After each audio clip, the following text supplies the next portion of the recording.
What is up, Ravens Flock? Huge shout out for your support for the 410 Sports Talk. James and Glenn are the best in the business. They're killing it right now. They love talking Raven talk. Make sure you go subscribe to their channel. Let's go Ravens. Big trust. Welcome into another episode of 410 Sports Talk. I'm Glenn Martin, here with my co-host James Haskell, and a friend and familiar face of the show, Draftplex's own Jason Pruitt. Jason, thanks for joining us again. You bet, guys. Happy to be here. Yeah, appreciate you giving us all this time. And of course, if you're unfamiliar with Jason, go head over to Draftplex. He's the most accurate mock drafter in the country. And that's why we love having him on, because nobody knows the draft like Jason Pruitt. So we kind of decided to talk defensive line with this one, because right now, just dollars being committed to that group, I think it's the lowest in in every position group, all the major position groups on the team. So definitely and that's after the Michael Pierce signing. So definitely a lot of they need to do some rebuilding there. Of course, Brandon Williams is gone. Calais Campbell may be gone, although they seem to be keeping a light on for him in case he decides to come back. But Jimbo, how are they desperate at D-line? Like, is this a big-time need for them? Well, let me put it this way. We've done a few of these videos tonight, and, you guys will notice as they come out, and I'm just getting more and more anxiety, ridden at this point, because every position is a position in need, and then I forget about the next one we're doing next, and I'm like, wow, okay, this is even more of an issue. D-line is a big issue for here in Baltimore. The only times we've been dominant defenses and we've had really successful linebackers when we've had the big guys up front, that are borderline Hall of Famers, Pro Bowlers, and things like that. So, yeah, it's a problem.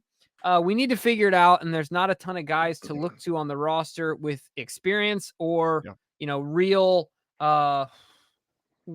real weight behind their name. Now, proverbial weight, not literal weight. So, Jason, talk to us about this D-line group. What I want to know from you is, who are the one, maybe the round 1 and 2 targets that will be in play when the Ravens are drafting in rounds 1 and 2? Yeah, well, thank goodness for the Georgia Bulldogs, huh? Because you guys are right in a prime position to get either Jordan Davis or Devontae Wyatt. It's the first time you said that in all these shows that you do. Yeah. All right, so we won't be on the outside looking in for D-line. No, not at all. All right. One of those guys will for sure be there. Jordan Davis obviously blew up the combine and Twitter and everything with, running a 4.71, I think, for a 340-pound man. Dude, how do you almost run as fast as that safety from Notre Dame? How? It's just he has some kind of superhero trait, I guess. But no, he's kind of where it starts now. I think there was some concern about his athleticism based on how he played within that Georgia defense, as being kind of just the nose, right, being 350 pounds probably at playing weight, and then only rotating in and out. You worry about the conditioning there, but I think he kind of if you can run 4.71, I know you want to say, oh well, you can do that once, but if you can do that at all at that size, I think that says enough about your conditioning. So I think that starts there. Devontae Wyatt, obviously a little bit smaller, but probably even more athletic than that. And both of them, I think, are right there, depending on the way the wind blows for the day, who's going to be defensive line number 1. After that, kind of more in that late first round range into early second, I think you have Travis Jones from Connecticut, who showed up at the Senior Bowl, did everything, about as well as you could see for a guy coming from UConn, came to the combine, moved around really, really well. So I think if it wasn't for Jordan Davis and Devontae Wyatt, we'd be talking about Travis Jones as the top defensive lineman in this class. After that, you get more into the second round range. Phil Mathis from Alabama, Perion Winfrey, who had a really good Senior Bowl and actually won the MVP for the game. And then once you get past there, there's a few other interesting names that we can talk about. But I want to set the stage for those guys up top if you guys wanted to get in them a little bit more. Yeah. Yeah, I definitely do. I got to talk a little more about Jordan Davis because like you mentioned, he came out with the reputation that he would just be your run stuffer. He'd be your guy to take on two and not be moved. But are we starting to see that this guy could do? He could also bring some pass rush to the center of your defense as well. Is that right? Yeah, I think with that athleticism, you see some of that because especially with these college programs, usually the players are at liberty to what they're asked to do, right? Mm-hmm. So that's why you see like there's running backs that don't have a whole lot of receiving stats. Well, they weren't asked to actually catch the ball. That was one of the knocks against Jonathan Taylor coming out was at Wisconsin. All he did was run. Didn't mean he couldn't catch the ball. It's just they never asked him to do that. Jordan Davis playing on a line with Devontae White and Trayvon Walker and Jalen Carter, who's not in this draft, but is probably the best of those defensive tackles. And then you have all those linebackers flying around behind him. He's not asked to be a primary pass rusher. He just get in there, push the pocket, get penetration, disrupt the flow of the offense. But you see it. There's certain plays that you've seen that kind of show up on his highlight reel where he's doing a little bit of sideline to sideline action there, coming from the middle of the field and chasing down a quarterback. So, I mean, I think the athletic ability they showed the combine, like I said, it wasn't just the run, it was him moving around really well. You just don't see that for a man of his size. Very, very nimble. And no, he's definitely not just a space eater. He's somebody that could be asked to and probably succeed at putting pressure on the quarterback. So I'm just glad to hear that we're going to be in play for a few names, and we don't have to immediately go to who's going to be there in the 5th, 6th, 7th round that nobody on earth has ever heard of except Eric DaCosta and Mr. Ortiz himself. But I still have to ask, like, are there some guys out there that, and I've said it before, but that aren't getting the love that could be a Broderick Washington type guy that even. Not as much, but Brandon Williams was what, a 3rd rounder, Glenn? Yeah, from a very small school. Yeah. Right. So are there any guys out there that are outside of that upper echelon, if you will, maybe in name, but have the talent and could be mid to late round guys? Yeah, I've got a great name for you that I came across in my phase 2 of kind of working on my board. So it hadn't been published yet, but a guy that is probably the best of the players that I've looked at in this 2nd round of prospects. Great name too. His nickname is Big Saucy. I love it. And this is Taylon Humphrey from Louisiana. So if you don't get Jordan Davis, you don't get Travis Jones in that maybe 3rd, 4th round range. Now this is a space eater. He's in that 330, 340 range. He doesn't get moved. And for some of these guys you see like they don't have the balance.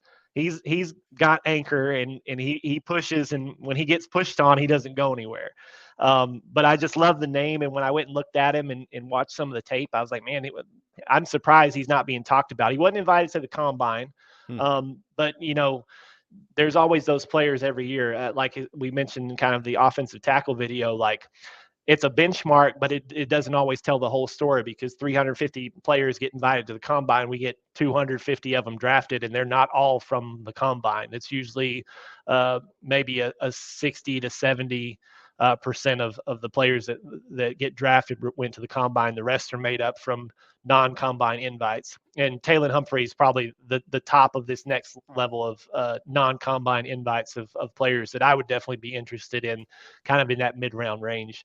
After that, you look at John Ridgeway from Arkansas, who I think has some ability, kind of more of a nose, one technique, probably could slide out to a 5, kind of in a 3-4 front. Neil Farrell Jr. from LSU probably is a mid-round player.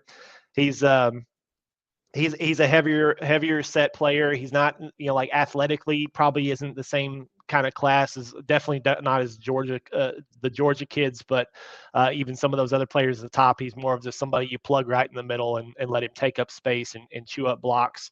Once you get further down, there's a few other players that are kind of interesting, that are kind of under the radar. Maybe not as a middle of the defense knows, but maybe somebody you can kind of deploy across the the defensive line. I look at Matt Henningsen from Wisconsin, who I think has some ability as kind of a five technique. And then Thomas Booker, who is probably a later round, but really fundamentally sound, coming from Stanford.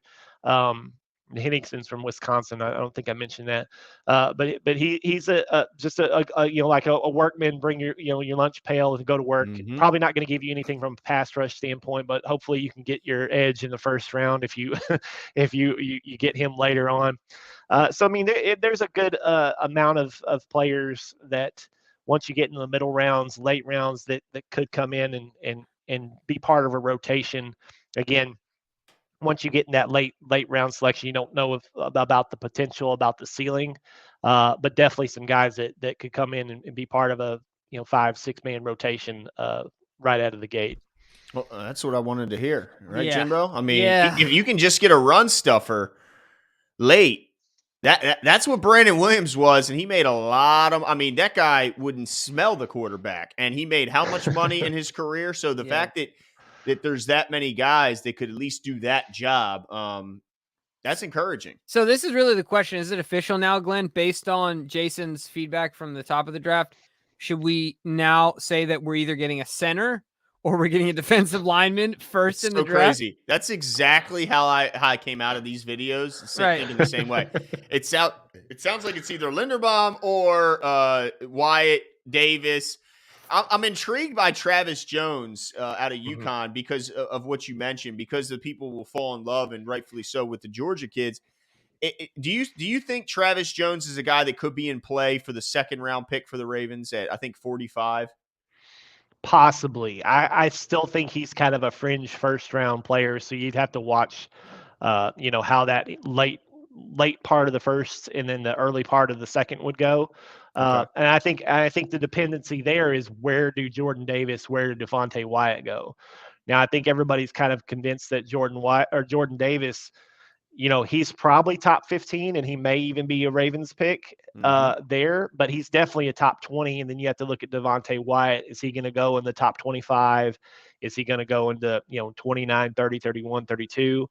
And then I think that would dictate kind of where Travis Jones would fall. But I would think if your hope is to get him in the second round, it'd probably involve a trade up into the early to mid 30s. Wow. And last one, I'm sorry, Jim, but last one. His size is what I can't get over. Logan Hall. Is he just, because when I look at his size, I go, oh, he's an outside linebacker. He's an edge guy, 6'6", 260, but yet he graded out as a good run defender. Is he a guy that is more scheme dependent, or how do you view Logan Hall transitioning? Yeah, Logan Hall from Houston. So he's a little bit more of a tweener. So I've got him like ranked with the defensive lineman, but because he stretches from kind of a 5 all the way out to like a stand-up rusher on the outside. So it would just depend on how you want to play him. But he could mix in between all of those spots, between sliding inside, putting his hand on the ground, standing up on the outside. So I don't think he has a lot of scheme dependency. So, I mean, if you wanted to look at him maybe in the, late first into probably all the way through the second, depending on, what the needs are, how the board falls, I think he's a good option there. But yeah, he's a pass rusher. He holds up really well against the run, like you said. So, I mean, another good option kind of into that early day 2 range for him. Man, it's gonna be really interesting to see how the D-line goes, but I'm glad we ended with this one, because I'm now hopeful once again that the Ravens are gonna get a name that is gonna be exciting, that's gonna be a day 1 starter, and really help this the fortress that's either in front of Lamar Jackson or like John Harbaugh said, we're gonna run the ball and stop the run. So certainly appreciate you coming on, Jason. Appreciate the positive outlook on the D-line. But look, at the end of the day, whether or not Glenn or I like it, it's just about the facts, right? Like, we're on the outside looking in. It is what it is. So we appreciate the accuracy there. Thanks for your time tonight. Let us know, folks, if there's any names on the D-line that you want us to take a look at, or is there any names you're interested in, and leave all your comments below, and we'll talk to you guys soon. See ya.